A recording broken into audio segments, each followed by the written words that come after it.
Yes, sir. What's good, everybody? Welcome back to another video. In today's video, we're gonna talk about Splatoon 3, y'all. We're gonna talk about what I'm liking in Splatoon 3, what features they've added that I really do enjoy compared to Splatoon 2, and what I think this game can work on a little bit. You know, it is still a new game. You know, they just came out with it, but all in all, this game is a great game, and I just wanted to share my opinion on what's going on.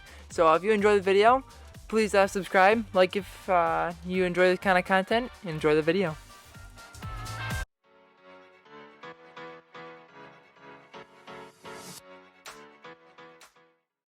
So starting off today, we're gonna talk about some of the gameplay features that they've added in this game. In Splatoon 3, I have really enjoyed, the movement, the new abilities with the ink roll and ink jump, where you can get up walls easier, defend yourself a little bit better with the ink shield when you make these movements. I think that those have been some great concepts added into the game and can be worked into competitive gameplay a lot more than I have at least experienced so far. I think those have really made the movement a lot better. The game just feels super smooth. It feels like the weapons are decently balanced. It definitely feels like right now the overpowered weapons are the Splat Roller and the Slosher. Compared to like the new weapons like the Katana and the Tri-Slinger. Those weapons I think are a little underrated, and especially the Tri-Slinger. I don't know what it is about it, but I was looking so forward to this Tri-Slinger, and it just has not lived up to the task that I needed to, y'all. The Katana though, the Katana's not awful. It is a little difficult when you can only shoot forward. You have no sort of outside motion with the Katana, so that could be a little frustrating to players. But overall, I think I'd give the Katana a 7 out of 10 and the Tri-Slinger a 4. The Tri-Slinger's been so disappointing. Now, when you're talking about actual gameplay, actual game sense in Splatoon 3, I think one of the great features that they have added is, actually before the game, the introduction of the players, being able to use these player banners and these, little features of customization that really stand out for the user. It lets you express who you are in Splatoon, which was what we've been kind of lacking for the past few years.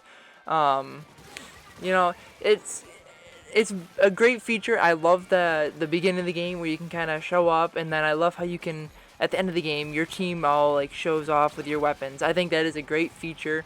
It really does show a camaraderie, the team at the end. It's a cool little ending. All in all, I think that is a great feature, one that we needed, one that we weren't expecting, but one that is really helpful. And especially being able to super jump into your spawn, so you can't get really spawn camped. You have at least a bit of immunity when you spawn into the game, so that is nice. So I do enjoy that. Now, another cool unexpected feature that was added in Splatoon 3 was the ability to train before you get into an actual game. In Splatoon 2, they had this kind of, you could go down to the weapon shop and you could test out the weapons and practice them on their own maps. But now, when you purchase a weapon before you get into a game, you are able to get into this practice arena, practice on some weapons, get used to new specials, get used to conserving ink and using your ink wisely. It's an overall really good feature, I believe. It allows the user to kind of warm up before they get into a game without having to just hop right in and get angry off the beginning. It allows there to be some practice, and it allows the user to just, get used to different weapons. So overall, I think this is a great add to Splatoon. It's one that they definitely needed for a very long time. Now, how many times did y'all launch up Splatoon 2 with your buddies, right? You had just gotten your best friend to get the game, or you had just gotten, a family member to get it, and you launch it up and you realize you cannot play together. It was so trash, and that's kind of why I think some people fell out of the game. You weren't able to actually play with your friends unless it was league play.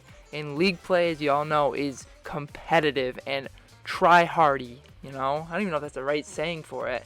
Whatever. But now you're able to play with your friends in Turf War, in Ranked, and in League. You're able to just make the party. They installed the party system which was such a need for this game. And now I'm able to play with any of my buddies I want. I'm able to play with you guys when I do the live streams. It is just overall a great addition. I love that they did it. Finally, we have party systems in Splatoon 3. Now, if you haven't launched up Splatoon 3 yet, for some reason, go to the store and get it, whatever. But there is one thing that drives every player crazy. I know every player's been through it too. You're in a game, you just start up, you're feeling good, and that happens. And that's the reaction you always give. It is ridiculous. There are some games where you start popping off and all of a sudden the game just ends. That is one of the bottom 5 features, but at least it allows for fair matchmaking. So I'm okay with it.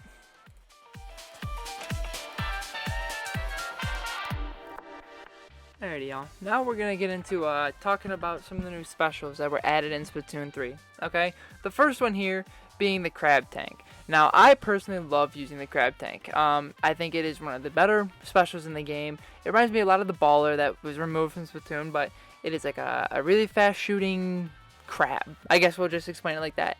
It's good for moving around the map. It's good for taking over splat zones in the middle area. But there are, some flaws with it. You can get killed easily with it. So if anyone gets behind you, it's really slow to turn around and start shooting at the people. All in all, I think it's a pretty good special. I enjoy using it, and that's the first one on this list. The next special weapon we're going to be talking about is the Triple Ink Strike. Now, I personally love this one. This one is great for tower control and splat zones because you are able to launch 3,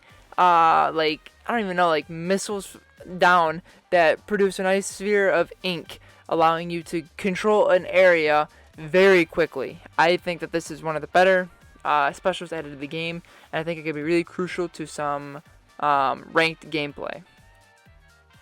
Another new special added in Splatoon 3 was the Zip Caster.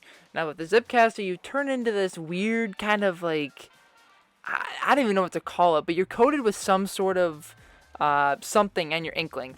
And this allows you to stretch your arm out into enemy lines and kind of just grab onto a wall, float down, and get behind the enemies. This is crucial for ranked modes and even turf war, as you can get behind the enemies and ultimately sneak attack them and then launch back to where you were. It is a crazy, crazy good special, and it is crucial for ranked.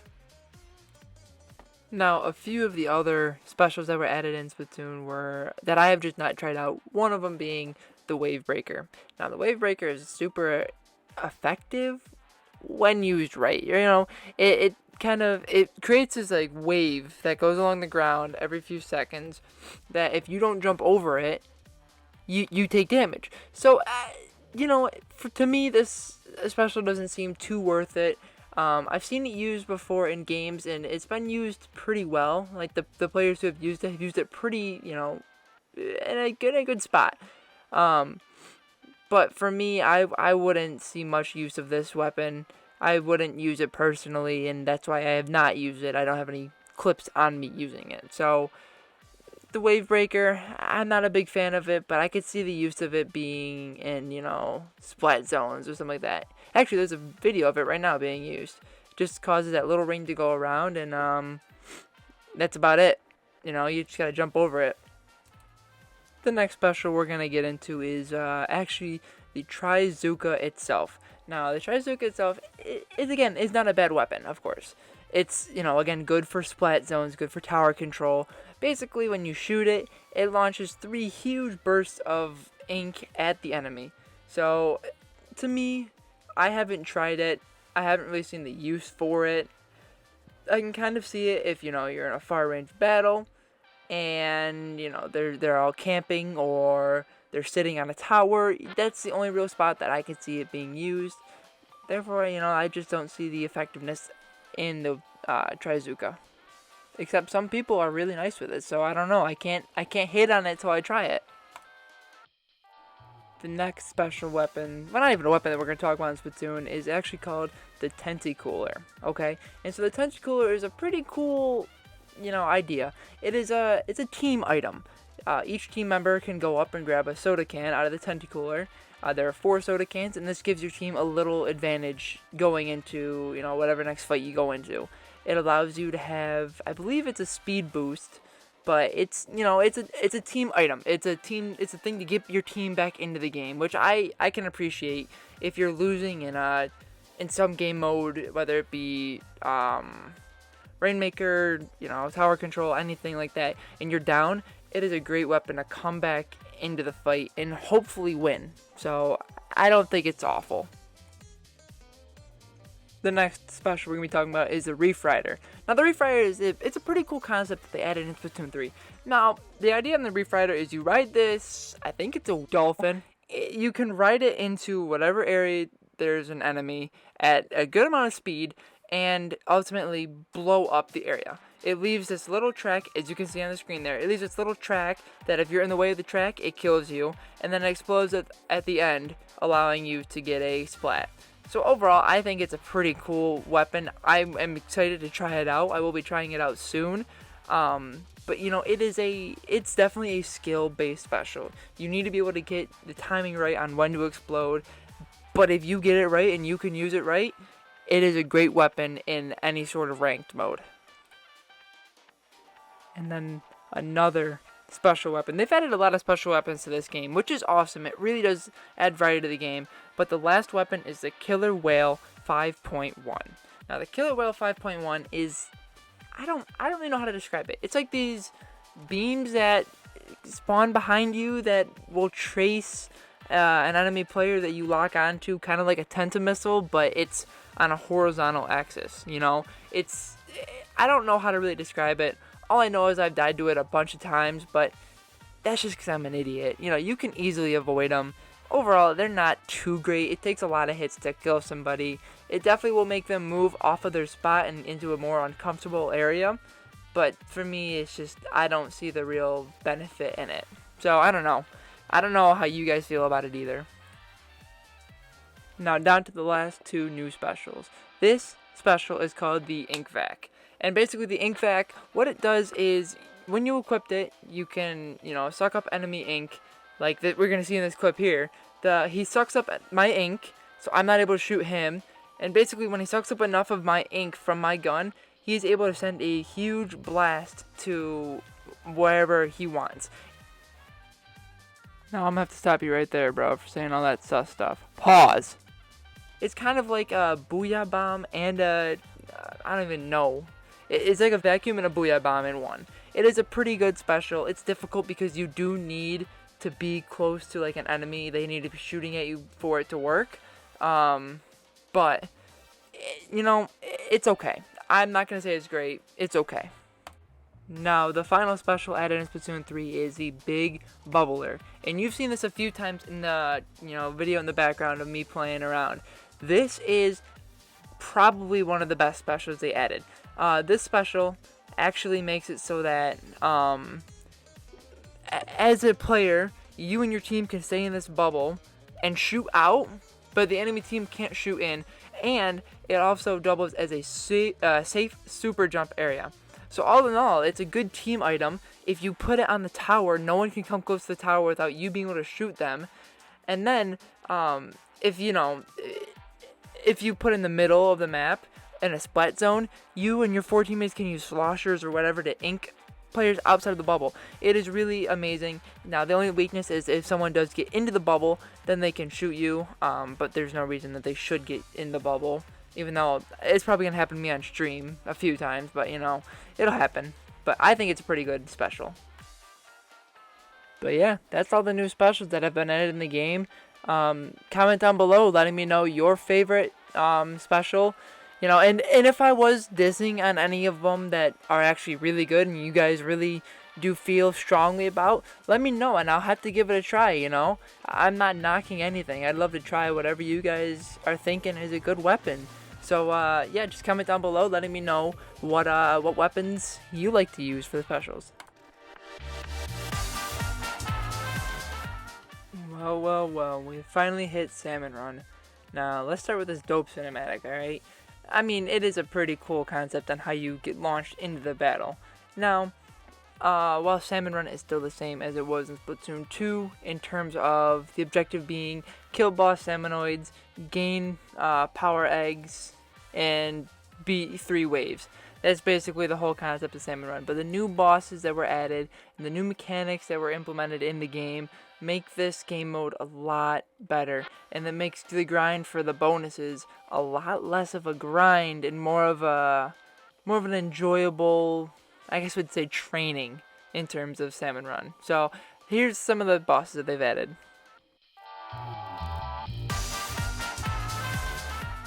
Now, the first boss we're going to be talking about that they were added is the fish stick.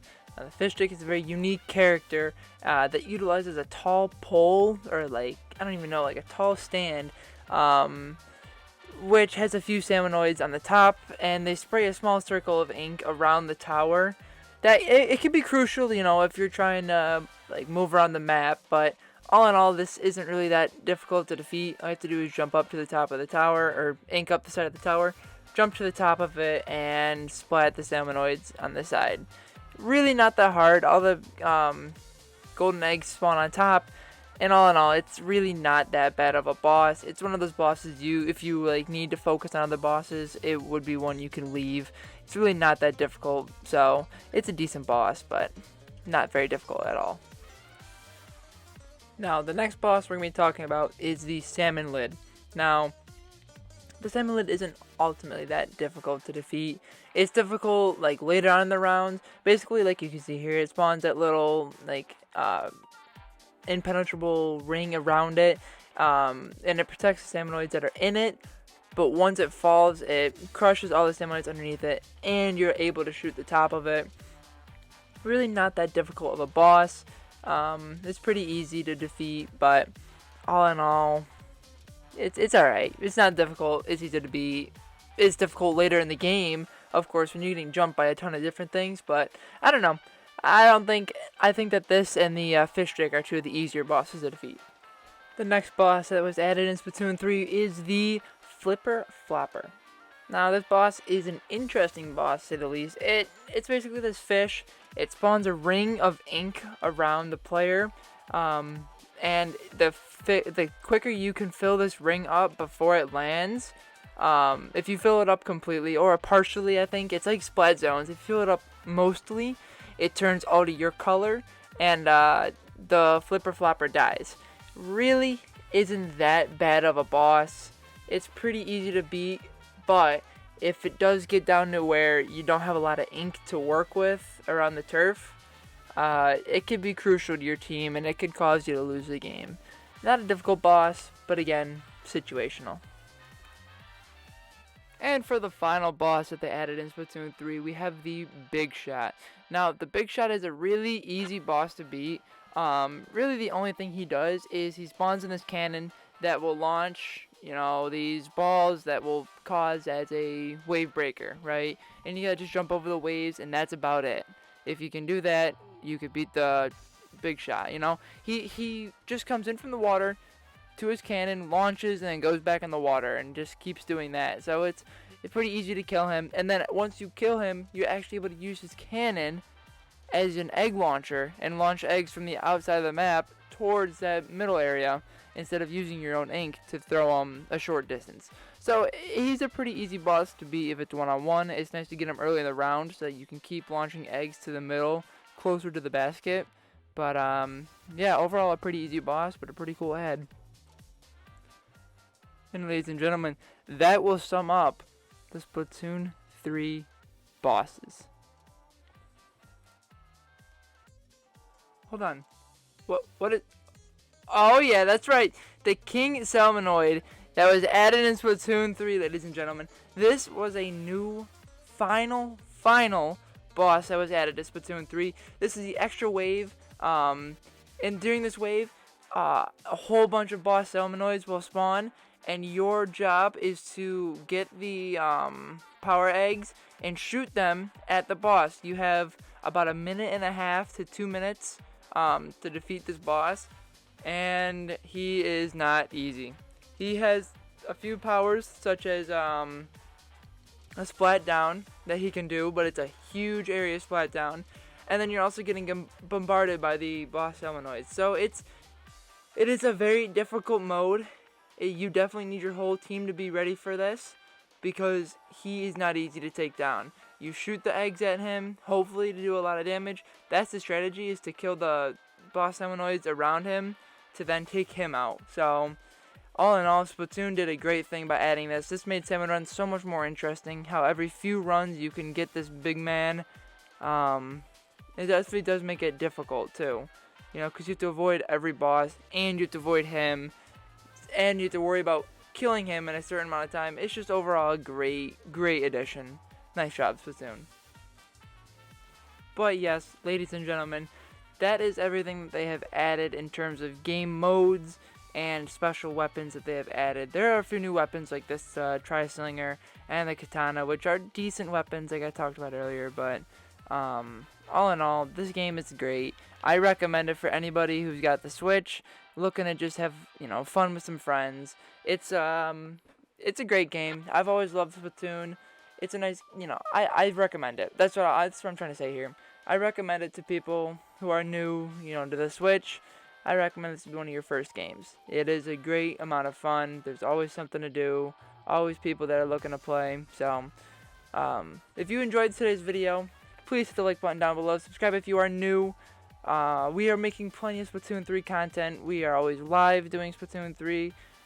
And we're doing a few other games. So, you know, make sure to hit the subscribe button, like button down below. And we will see you all in the next video. Peace out, y'all. Have a good one.